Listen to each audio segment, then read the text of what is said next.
Om Sahana Bhavatu Sahanau Bhunattu Sahaviryam Karavavahai Tejasvidavadhitamastu ma Vidvishavahai. Om Shanti Shanti Shanti.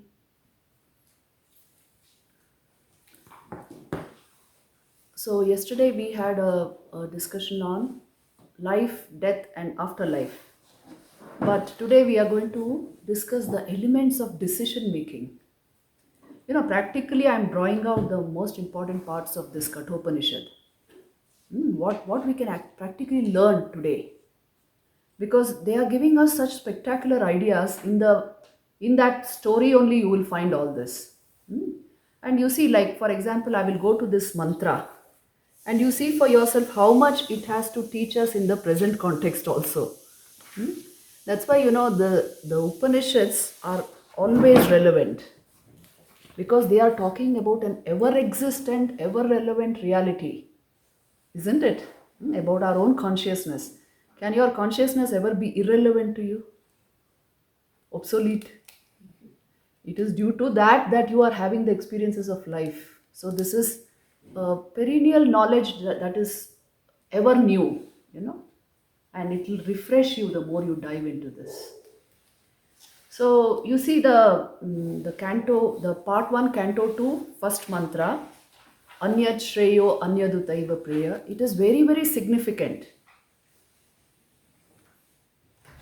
Anyat Shreyo Anyadutaiva preyaste ubhe nanarthe purusham sinitaha tayo shreya adadanasya sadhur bhavati hiyate thadhyau preyo vrinite.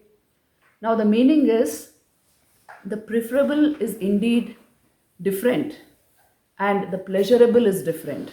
These are two different things with divergent purposes which bind men. Good befalls him who accepts the preferable among these two. He who selects the pleasurable falls from the true end. Now see, in today's modern world, we don't think like this, don't we?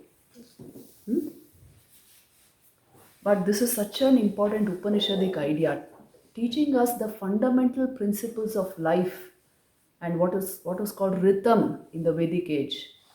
Rhythm means harmony. How to bring harmony into a society, into a family, into our own system by following these principles.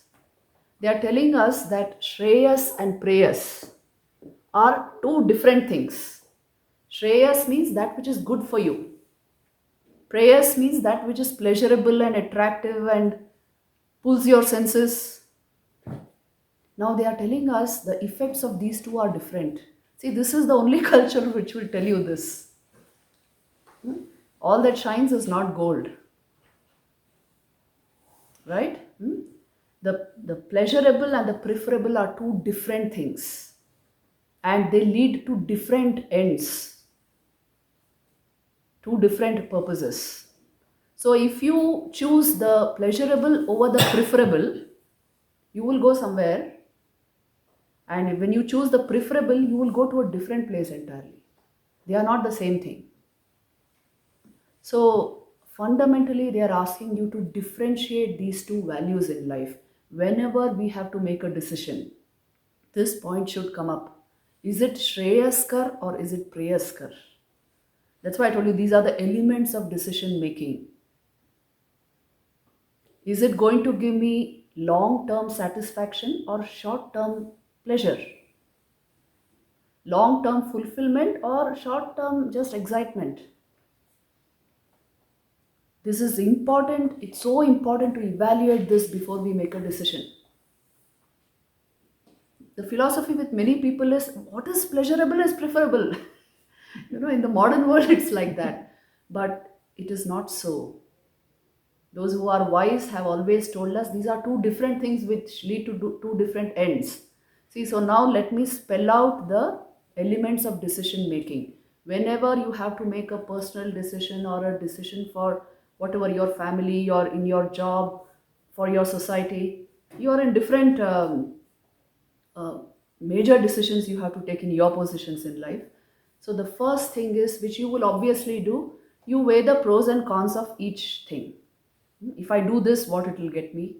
If I do this particular thing, what it will get me? You weigh the pros and cons. But what it will get me, when it comes to that, you must consider this factor of shreyas and prayas. Am I going to do it just out of pleasure, or is it going to contribute to some long term good? This is the second element of decision making. Weigh it like that. Is it Shreyaskar? Does it bring good to the maximum number of people, or is just pleasurable to me for the present? And then what you do, you select that which is Shreyaskar, which gives Shreyas, long term good, and then you just remove the other choices from your life. That's the third step in decision making. If you don't remove the other choices, your mind will swing after some time. This is the nature of the monkey mind. So once you make a decision, you must remove the choices. Make the decision after due consideration, weighing the pros and cons, and understanding what is truly Shreyaskar. See, what is Shreyaskar does not appear very pleasant initially. It's there in the Bhagavad Gita, this idea. Sattvic Sukh. It may appear even like poison, something bitter in the beginning. But long term, it gives you a lot of satisfaction and happiness. Like the higher goals of life, higher learning, isn't it? Any form of discipline, it's like that. It appears bitter in the initial stages. You have to put so much effort. But once you get it, you catch it, then it is so fulfilling. It gives you greater joy than just, not diving into anything. It'll give you much greater joy than that. So the nature of the human mind is like this. So you decide based on Shreyas, and not what is instantly appealing. See, watch out and see, in our lives we make these mistakes. All that glitters is gold. All that glitters is not gold. So take care, that's what they are telling you. And once you have made your decision, you should stick to it. For that, you remove the other choices from your life. Other things you should simply remove, so that your mind does not keep on debating. Then stick to your decision, that's all. This applies to everything, not just objects, to your relationships, to your commitments, to your job, to your travel plans, to everything that you want to do in life, it applies. Otherwise, very poor experience of life will be there without this. So you see the next mantra now. Shreyascha preyascha manushya metat tau samparitya vivinakti dhiraha shreyo hi dhiro bhi preyaso vrinite preyo mando yoga kshemad vrinite. The preferable and the pleasurable approach man.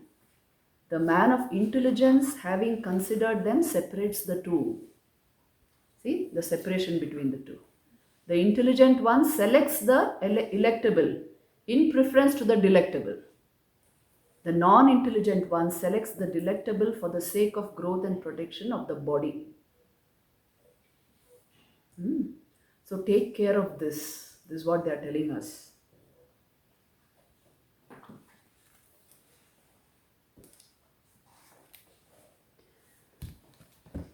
Such ideas you will find only in the Upanishads, because it's an austere philosophy of discipline and transformation of consciousness, higher growth. They'll tell you, don't settle for the small. Your very nature is infinite.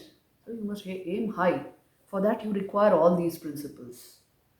As students, because mainly I deal with students, I see this works very well for them.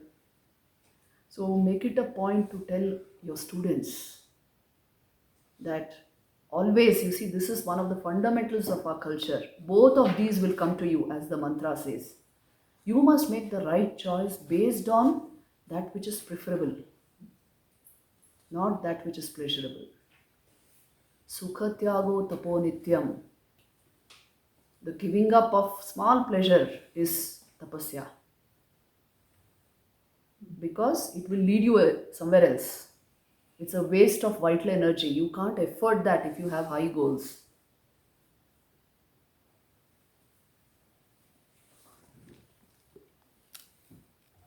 That's all for people who have no goals.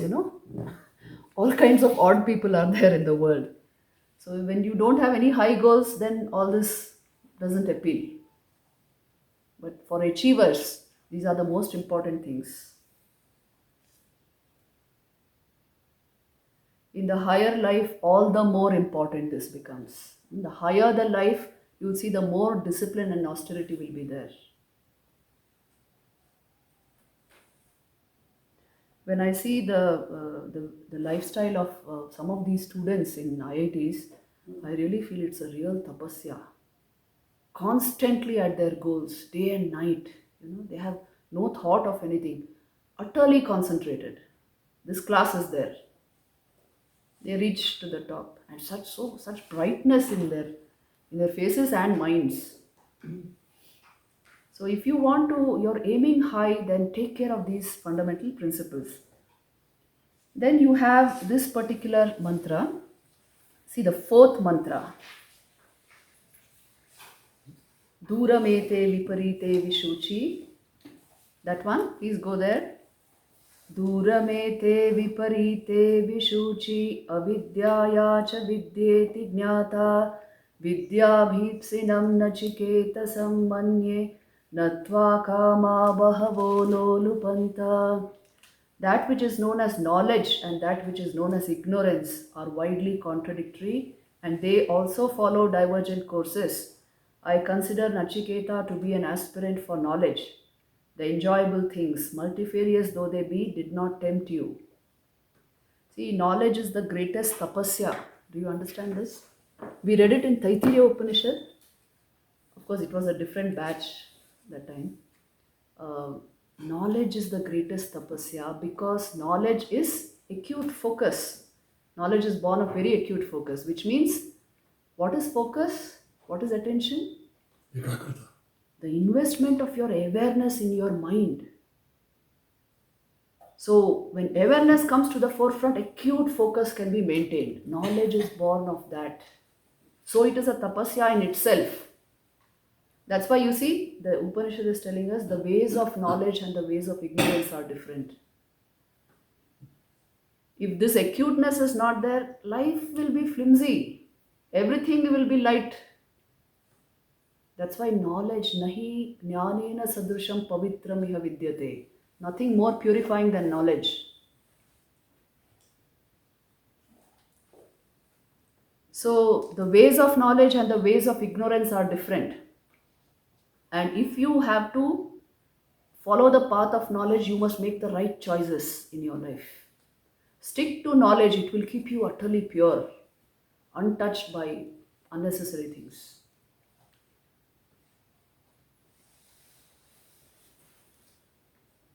So he says that, O Nachiketa, you have chosen the right thing and giving up all other temptations, and that is why you are fit for this knowledge.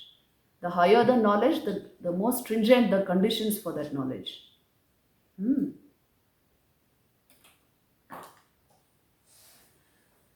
There are certain ways of the mind when knowledge will not come. You should know that also.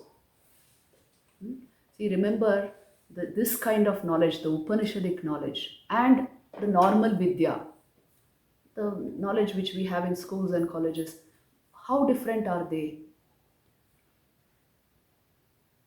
The thing is, this Vidya, Paravidya it is called, it has to do with the transformation of your consciousness. That's why the caliber of the teacher plays a big role. See, your physics teacher, you don't ask for what's the character of that teacher. Nobody asks for that. Or how he leads his life. But for this Paravidya, fundamental discipline, most important because it is about the transformation of your consciousness. So you see, what are the conditions when you don't get knowledge? When the mind is not acute, you will not get knowledge, no matter how much you try. Secondly, people who waste energy in just some gossip, some talking about other things, which means the mind is not, it does not want to be acute, does not want to be absorbed in anything. They will not get knowledge. Over egoistic people will not get knowledge. You make a general statement, they will apply it to themselves and fight with you. Such people will also not get knowledge. If you are measuring things in terms of the pleasure it gives you, you will not get knowledge. You don't deserve knowledge then. And micromanagers. Have you seen micromanagers in your workplace? Simply focusing energy over unnecessary things and quarreling over that. They also will not get knowledge. The mind and heart should be udar, wide and broad. And absolutely no negativity in that mind and concentrated attention. And all knowledge will come to you. You don't even have to search for it. So the capacity of your mind to absorb this form of knowledge will only come with a clean life, a good life. That's the most important precondition for this knowledge, Paravidya. You may not know many things, the great saints and sages of our culture, not that they were great pandits. You may not know in terms of vritti jnana, but the experience will be there. So take care of these things, fundamental things. The crookedness of the mind has to go. The falsity of the mind, the taste for mere appearances, the taste to pose as something, all this should go completely. Then knowledge will come and knock at your door.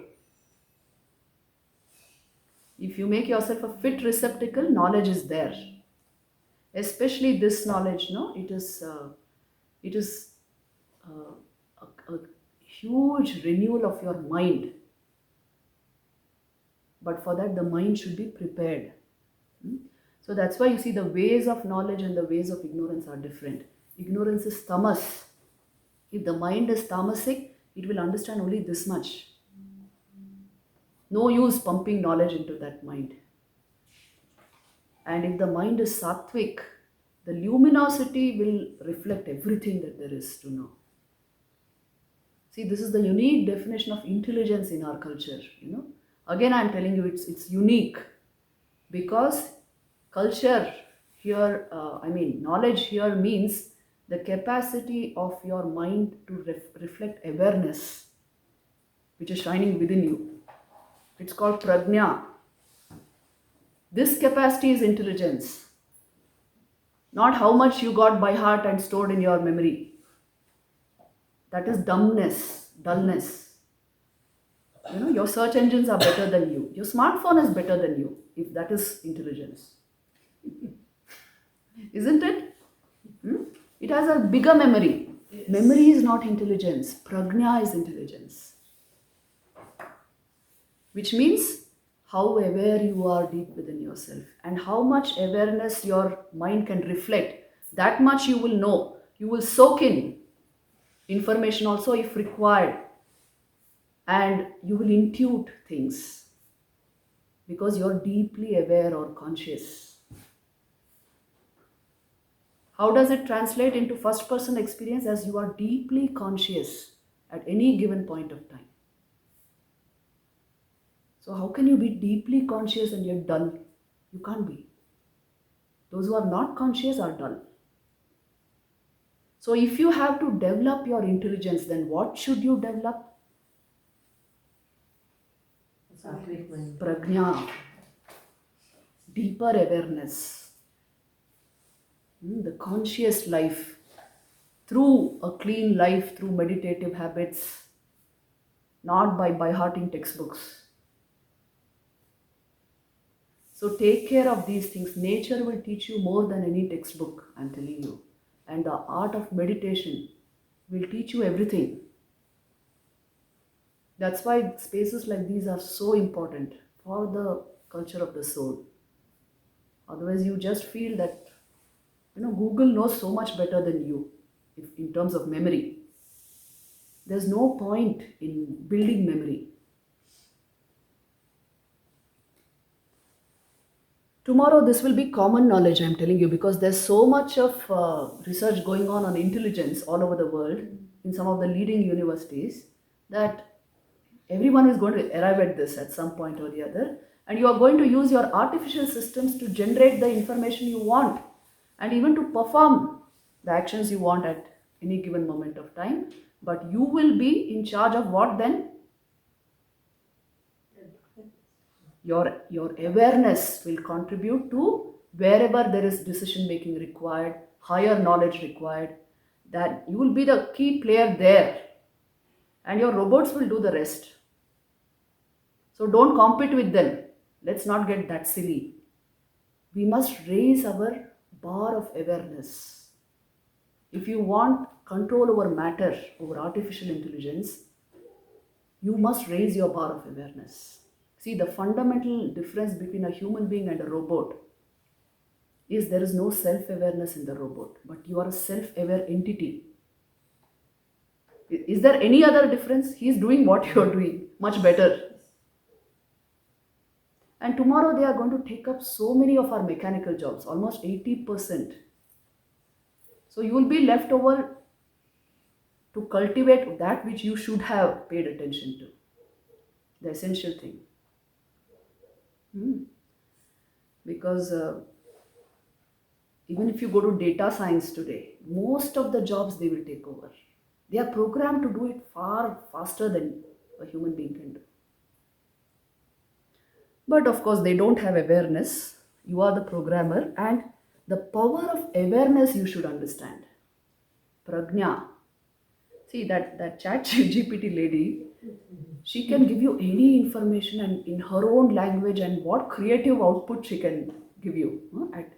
Anything you ask her, she will give you absolute answers in a very creative way.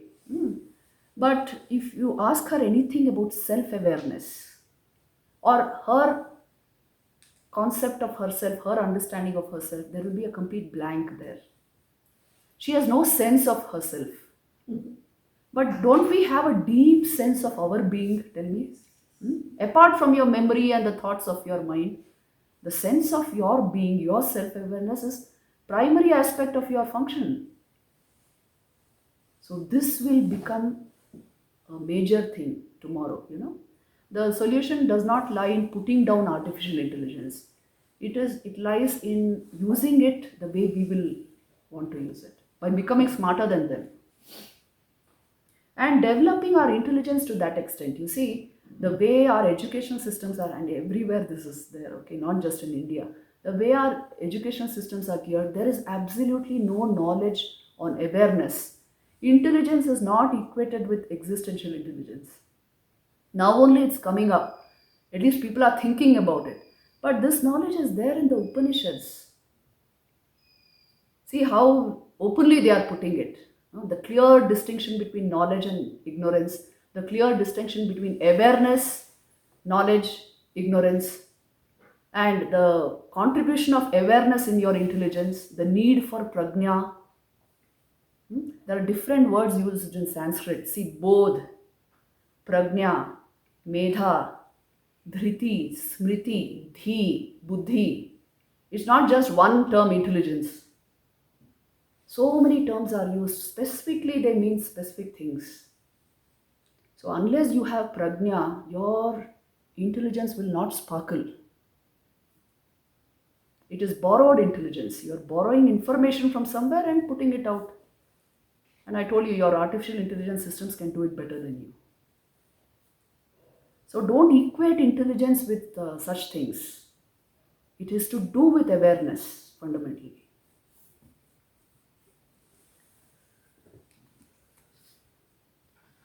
Go to the next mantra. Avidyayam antare vartamana swayam dhira panditam manyamana dandram yamana pariyanti mudha andhenaiva niyamana yathandha. See, very beautiful mantra on what ignorance does to us. Not developing prajna and remaining in the state of ignorance and yet considering yourself to be a pandit, a man of knowledge. The crisis you will generate by doing this is being described. Living in the midst of ignorance and considering themselves intelligent and enlightened, the senseless people go round and round following crooked courses just like the blind led by the blind. I told you, you can mistake all sorts of things for intelligence. At the highest level, intelligence has not much to do with memory. It has to do with awareness. If that is not cultured, you will think you are very intelligent, but you will be following all senseless paths. And one of the signs of ignorance is a huge ego. You determine everything by the contribution it makes to your ego. This is a very, very wrong way of leading life. The sign of a man of knowledge is no ego. He cannot attribute anything to himself for the simple reason there is no sense of his being a personality. He has crossed over that. The awareness is shining, it's come to the forefront. So his sense of himself has changed. So there will be no pride. See, these things are to be understood correctly. There may be swabhiman, there should be swabhiman, but there should be no pride. There should be no abhiman.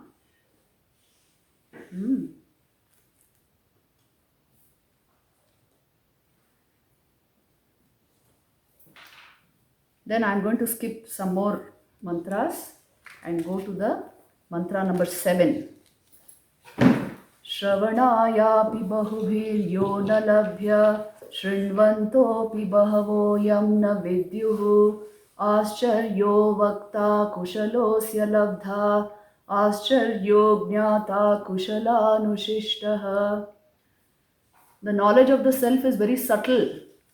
So the mantra says, of that self which is not available for the mere hearing to many and which may not be understood even while hearing, the expounder is wonderful and the receiver has to be wonderful. Wonderful is he who knows under the instruction of an adept.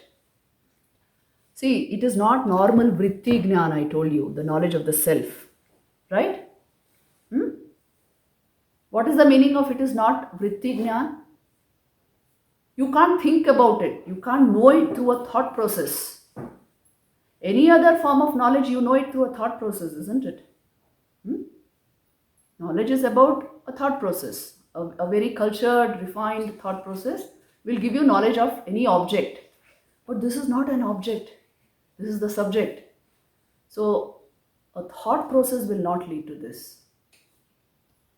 If you try to think of awareness, you will doze away. Have you tried? Because you can't think of awareness. In awareness, you are thinking. So then how now you want to know this awareness? That's why, ultimately it's not even about knowing awareness. It's about being aware fully. This knowledge is like that. It's about being and becoming fully aware. Vivekananda used these words. Being and becoming. No use ruminating on it, talking about it, thinking about it. See, it is better to think about it than think of other things. That way it is good to think. Just now we are thinking about it. But you can know it only by being it. That's the only way to know it. This is the methodology, what to do. Atma Vidya is like this. And that's why he says that the teacher of this knowledge and the student should be very special. Ascharyo vakta kushalosya labdha. Unless the teacher has the power to overcome your mind and not to make it flower into vrittis of all kinds in search of self, he cannot be a teacher. One who can do daman of your mind, which means he has already done daman of his mind, he alone can teach Atma Vidya. So the student, speciality of the student is he must be yearning for this knowledge. Unless you want it, it won't come to you. This knowledge is not for any other purpose. It is the very purpose of life to attain this knowledge. It's not meant for any ulterior purpose. Although it fulfills all purposes, isn't it? It cultivates your mind, it cultivates your energies. But because this knowledge has no other purpose, the student should be utterly pure in his purposes. He wants it for its own sake. And the teacher should be that powerful as to be able to put down your mind.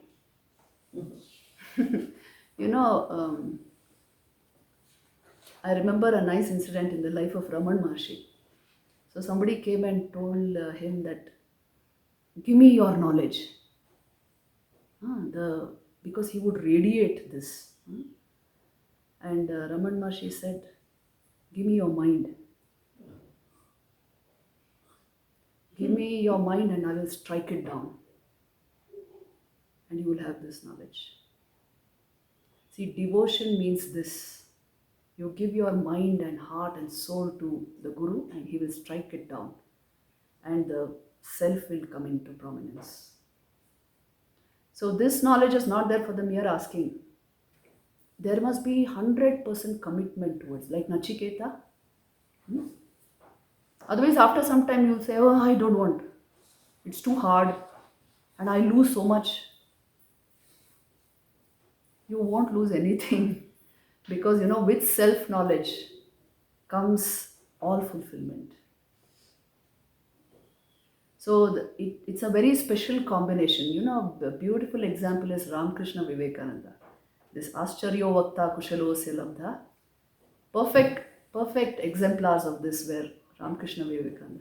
As soon as Thakur saw Swamiji for the first time, Narendranath, he was just a young college student, he recognized him. He's an Adhikarika Purusha, he's a Nitya Siddha, he's an adept in meditation, he's one of the Sapta Rishis. At once he got that knowledge about him. And Swamiji himself didn't know. So he thought, what this man is simply murmuring about me. He even thought he's a half crazy monomaniac. So you see, the Guru knows what the disciple may not know. Because his knowledge goes beyond your understanding of your mind. He is in touch with the cosmic mind, no? He will know better. So always what Thakur has said about Swamiji, it really showed. He would compare Keshav Sen with Swamiji and he would say he has so many more powers compared to Keshav Sen. And Naren would tell him, don't talk like this, people will call you a madman. Where is Keshav and where am I? And he said, you do not know, but mother shows me everything. And see what happened. So the Guru has that ability to penetrate far beyond your conscious mind. And actually Thakur would remove the subconscious, unconscious truths of his being from Narendranath. By just touching him, he would put him into that state. And in that state, he would draw information from his unconscious. So all these are yogic ways to, know what that personality. He was, Swamiji was not an ordinary being, isn't it? These Adhikarika Purushas, they have come with a huge history of past realizations. And Swamiji was a Nitya Siddha, born perfect, born only for this mission. So it's a very different category, not the usual Jiva Kotis who do tapasya and sadhana and try to attain that. He came already attained to give that fruit to humanity. So, and Thakur recognized him. Many people did not recognize him. His friends thought he is a friend. His mother thought he is a son. So many people thought that he is just a very talented boy. But Swamiji saw in him the sage. Thakur saw in him the sage. So that's why wonderful combination is required for this wonderful knowledge. That is what is being said. Then we go to 8th mantra. Na narena varena prokta esha subigneyo bahudha chintyamanaha ananya prokte gatiratra nasi aniyan hyatarkyam anupramanat. The self is not certainly adequately known when spoken of by an inferior person, for it is thought of variously. When taught by one who has become identified with it, there is no further cogitation with regard to it, for it is beyond argumentation, being subtler even than the atomic quantity. See, they had idea of atoms in 5,000 years back. Anu, they would call it Anu Pramanat. So here he is saying, if it is expounded by a person who hasn't had the experience in some measure, it will not be known because it is too subtle. And if a person has had the complete experience, I'm telling you, it doesn't even require exposition, expounding. The very presence will create that. So when taught by one who has become identified with it, there is no further cogitation about it. Because it is not an object for argumentation, the self. You can know, when you can know it only by being it, just be it. So you see, the Upanishads give us all clues about self-knowledge. Next we have mantra 9. Naisha tarkena matirapaneya prokta nanye naiva sujnanaya preshta yam tvamapa satyadhitir batasi twadranyo bhuya nachiketa prashtha. This wisdom that you have, O dearest one, which leads to sound knowledge when imparted only by someone else other than one given to logic, is not to be attained through argumentation. You are, O compassionable one, endowed with true resolution. May our questioner be like you, O Nachiketa. So this is a very important idea. Naisha tarkena matirapaneya. The whole world of science is to do with tarka.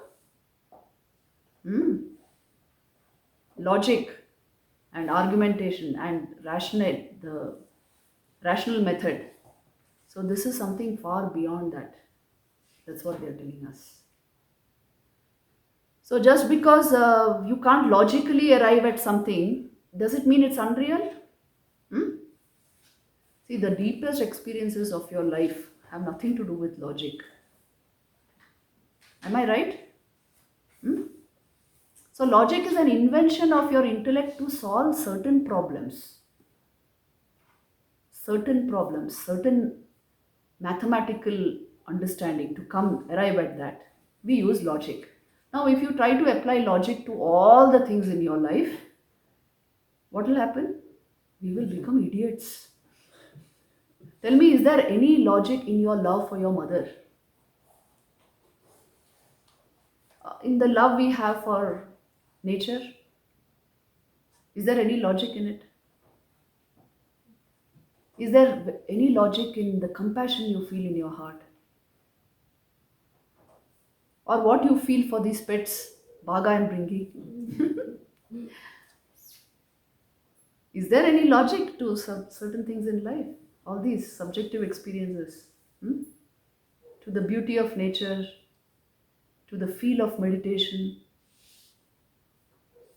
So if you want to be logical about everything, it is one of the instruments of your intellect to solve certain problems. But it cannot solve all problems because it is an invention of your intellect. So don't use it as a means to the highest knowledge. That's why Naisha Tarkena Matirapaneya. Even too much of what is called uh, too much of secular knowledge will not help you come to this. Don't measure things in terms of all that. And yam mapa satyadi, but a person like you, he is pointing to Nachiketa and saying, who's so balanced, so compassionate, so determined, committed, he will get this knowledge. I wish all questioners were like you, he says. So now he is going to give him that knowledge. Let's move to 15, mantra number 15. See, I am forced to skip some mantras, don't mind. Your homework is you can go through them by yourself, because I told you we can't cover all of Katha Upanishad in 1 week. So we go to 15. Sarve Veda yat padamamananti tapansi sarvani cha yad vadanti yadichanto brahmacharyam charanti tatte padam sangrahena bravimi omiti etat. I tell you briefly of that goal which all the Vedas with one voice propound, which all the austerities speak of, and wishing for which people practice brahmacharya. It is this verily Om. So that's why I jumped directly to the method he is giving to attain this knowledge. How exactly do you get self-knowledge? Now he is giving you the method. By contemplation on Om. And how important it is, you see, it is that which all the Vedas propound, he says. That which is the meaning of the austerities of the austere. Wanting which people practice brahmacharya, celibacy. That is this Om. You penetrate into the nature of Om, you will get self-knowledge. See, you must understand how important this is. Many times, we are discussing about self, but the intensity required in spiritual practice is absent. Discussion about the self is Shravan. What is the next step? Manan. And third is Nididhyasan. So if there is no Nididhyasan, you will not understand the import of mantras like this. When you practice the chanting of Om, if you continuously practice the chanting of Om, there will come a point when you can hear it without you chanting it. It's called ajapa. Japa is meant to lead you into ajapa. If you develop the capacity to hear Om, you will be ushered into a deep state of awareness. Pure awareness you will enter. Just the practice of meditation on Om. And the import of Om is Sat Chit Anand. Pure consciousness. You will enter that state. This is the means to that. So without asking too many questions, just intensify the practice. See, in places like this, I told you it's very easy. Because there is a natural stillness here. There have been so many great men of realization, men and women, who have come to the realization only through Om. That's why it's called the Anahata, the unstruck sound. Please see, all sound is born of striking, vibration. But this is unstruck because it is always going on naturally. It is ever there. All you have to do is keep quiet. The mind it cannot keep quiet. You must make it quiet. You'll hear it. And if you continuously hear it, you will be ushered into the state of pure awareness. See, simple it is. It sounds very simple. Try it and see now. The whole obstacle you'll see is the mind. It's constantly throwing up thoughts. All kinds of things happening in the mind. That's why then it becomes difficult. That's why all your sadhana is to do with mind. Mana eva manushyanam karanam bandhana mokshayoga. Mind is the cause for bondage or liberation. Mind alone. That's why we dwell so much on mind management. Training the mind is the most important thing. Not discovery of self. That is always there. It will come to the forefront. You must learn to put down mind. It's only possible with purification of mind. Otherwise, it will go on and on and on.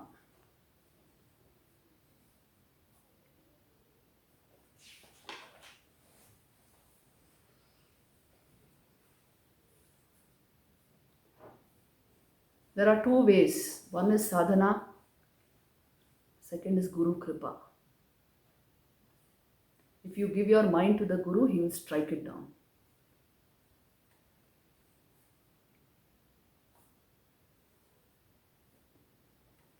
But it must be in your hands to give it, no?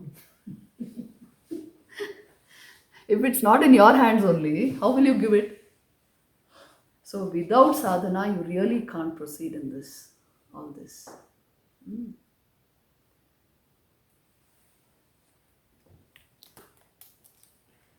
So you see, the great secret is Om, he's telling us. Even if you practice Om for a few minutes, no, I'm telling you, the silence you will feel at the end of that it's something very different. It's a silence filled with awareness. Try out all this and see. These are the deepest experiences of life. Isn't it? And then you automatically start leading life at a deep level. You will enjoy it so much more. Yeah, I told you the equations. The higher your vitality, the deeper your awareness, the higher your joy. This is a formula. What did I say? The higher your vitality, the deeper your awareness, and correspondingly higher joy.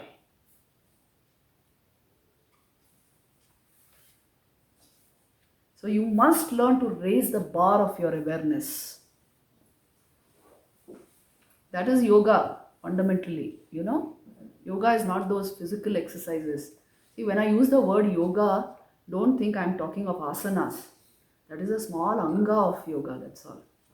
Essentially, it's meditation. And its purpose is to raise the bar of awareness. So that is, then you come to Vedanta automatically, isn't it? Because Vedanta is about pure awareness. So then we go to 16.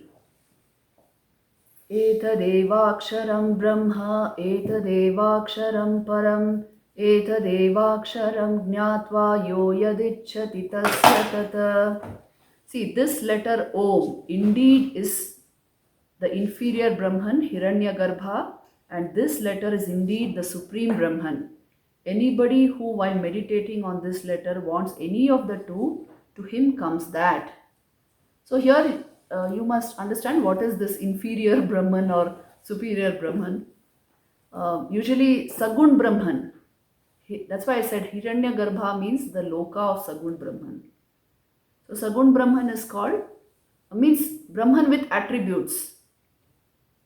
With form, with attributes. This is considered, here it is considered what is being called inferior Brahman, and supreme Brahman is Nirgun Brahman. So wherever you want to go, you will come to that with this means. This is what he is telling you, through Om. That's why, even the mantras of all deities have Om before the mantra starts. Before the bija is put, Om is put. The method is being given. So everything depends on practice.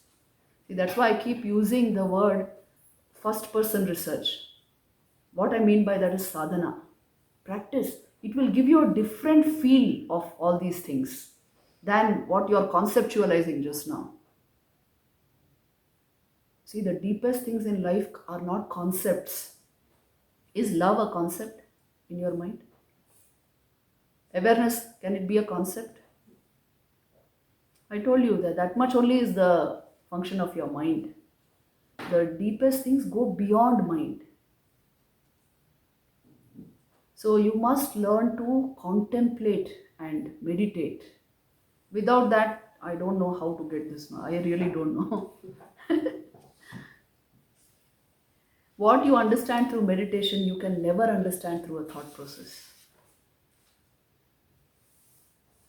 Do you feel the truth of this? Hmm? That's why get used to all these things.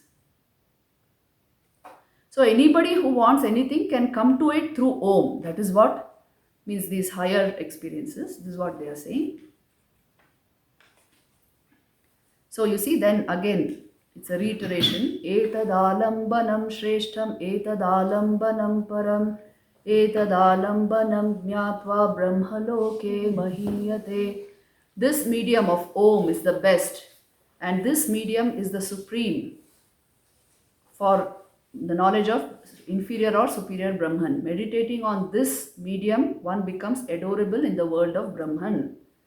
So you see, the great secret is hidden in Om. Practice it, that's why they say. If you are initiated, very good, take the aid of that mantra. If you are not initiated, there are some people who say, even I don't want initiation. So then practice something, practice Om. Without practice, it is difficult. Now, you see, he gives us more in-depth knowledge of the self-knowledge. And something of the Bhagavad Gita also is here. So tell me, is he borrowing from Bhagavad Gita or Bhagavad Gita has borrowed from here? Bhagavad Gita. Because this is in the Vedic age. This is the source. Na jayate mriyate va vipaschin nayam kutaschinna babhuva kaschit ajo nitya shashvato yam purano na hanyate hanyamane sharire. See, these are the real mantras which will save humankind, you know. If there is anything called real saving, it is these mantras, because here the self is being described. The intelligent self is neither born nor does it die. It did not originate from anything, nor did anything originate from it. It is birthless, eternal, undecaying, and ancient. It is not injured even when the body is killed. So it did not originate from anything. Why? And nothing originates from it. What is the meaning of that? See, there is no causality there. This is what they are trying to say. No cause-effect relationship. Please remember, all your laws are nothing but cause-effect relationships. No law applies to it. It is beyond laws because there is no causality. You can't say it is derived from something or something is derived from it. See, remember this, because awareness reflects in the mind becomes conscious. But mind has no direct relationship with Atman, with pure consciousness. See, this is very unique to Vedanta philosophy. Anywhere you go in the West, they equate the content of the mind with consciousness. Your attention, memory, everything is called consciousness. Not here. Here the very distinct idea is your mind is Prakriti. Consciousness is Purusha. Actually speaking, there is no relationship between them. According to Vedanta. You know, that's why yoga is actually viyog between Prakriti and Purusha. That's the original definition of yoga. There is no relationship between consciousness and mind. Because consciousness reflects in the mind appears to be conscious. It's an appearance. By itself, it's dumb. It's non-conscious. Like, you know, the moon. Now, tomorrow is Guru Purnima. The moon will appear so bright and magical. At night, please see. Here it's the sky. The sky is so clear. You can see the huge moon looming on the horizon. Please see that and then try to figure it out. It is not its own luminosity. It's borrowed from the sun. But it will appear so bright that it appears like shining. It's all borrowed light. Your mind is like that. No matter how intelligent you think it is functioning on borrowed awareness. borrowed light. Intelligence belongs to the self. Existence belongs to the self. Consciousness belongs to the self. The mind borrows it and appears conscious, and the body borrows it from the mind and appears to be bright and as if self-aware by itself. All of these are jada, unconscious. They are functioning on borrowed light. So you see, understanding Vedanta will give you a different definition of intelligence, awareness, and beauty. All these belong only to God, only to the Atman. The rest are functioning on borrowed light. Doesn't this make a lot of meaning and significance? Tell me. The morbid attachment we have for the senses, for the things of this world, for the body, all this will go automatically. When you understand, you are brighter and more beautiful than you can think of, because you are the self. So any form of attachment will go naturally. It's a world of appearances, isn't it? The moon, I'm telling you, it will appear so beautiful you will forget the actual facts. But the actual fact is this. So you must, if we try to go to the source, it will explain everything. This knowledge is entirely like that.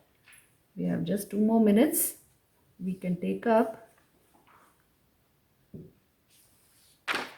Go to 20. See again the nature of the self. Anoraniyan mahato mahiyan atmasya jantor nihito guhayam tamakratu pashyati vita shoko dhatu prasadan mahimanamatmanaha. The self that is subtler than the subtle and greater than the great is lodged in the heart of every creature. A desireless man sees the glory of the self through the serenity of the organs, and thereby he becomes free from sorrow. See, this is the most important verse of the mantra of the Katha Upanishad, because it is telling you the nature of the self is it is subtler than the subtlest and yet greater than the greatest, because the nature of consciousness is like that, isn't it? And it is lodged where? Atmasya janto nihito guhayam, in the cave of your heart. Many times I have spoken of this. It's the mystic expression. Where is the Atman to be found? Consciousness.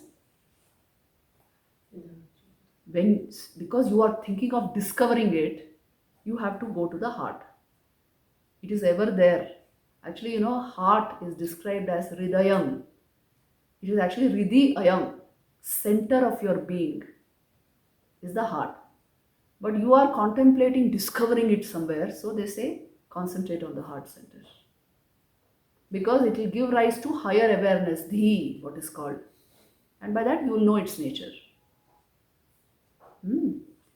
So, mystic language is used when it comes to the point of realization. And then he says, tam akratu pashyati. Kratu means actually will. One who has no, desire or will or intention about getting this and that in the world. Such people, by their vita shoko, by they get rid of their sorrows, dhatu prasadat. A very important clue is being given, which means by the serenity of their sense organs and mind, by the purity of it. Even their senses are very charming, because they are reflecting the knowledge of the self. Full of light. And the mind is luminous. So, dhatu prasadat mahimanam atmanaha. Those who have understood the glory of the self through the serenity of their organs and thus become free from sorrow. To such people is self-knowledge. So you see the method is being given to us. What's the method? Purification of senses and mind bringing serenity, tranquility into your system, clearing the mind, getting rid of our limitations, and diving deep into the heart. Because Nihitam Guhayam, it is hidden in the heart. So everything is put in one mantra. Please see how to know the self. So this should be the aim, the serenity of the entire being, so that you discover the source of your very being, the source of your perceptions and meditations, the very seat of your perceptions, the self. So you see how much packed with knowledge that mantra is.